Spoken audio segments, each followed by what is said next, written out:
Almoço, puta de cara. 23 conto o quilo. Pois é, é o jeito de comer miojo. Fazer o quê?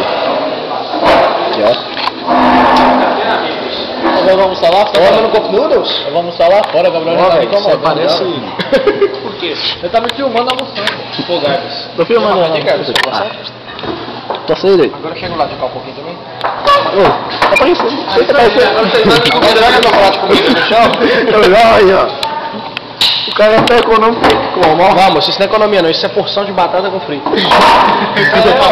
Porção de frito de carne, quer dizer. Falou, pô, 35,80? Sei lá, R$50. Poxa, vou ficar econômico, bom demais.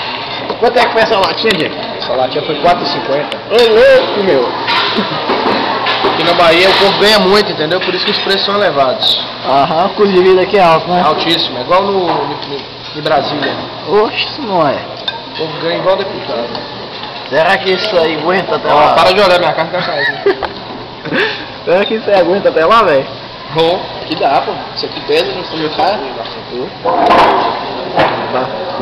Pega dois. Ó. Não tem farinha de graça, isso? Hã? Não tem farinha. Farinha tem não. Essa batatinha ninguém ia cair dentro. Pô, todo mundo comendo bife com batata frita. É Mais uma. Espelho só igual lá? Eu falo que eu vou pegar aqui. Quer que ela dando sua boca também?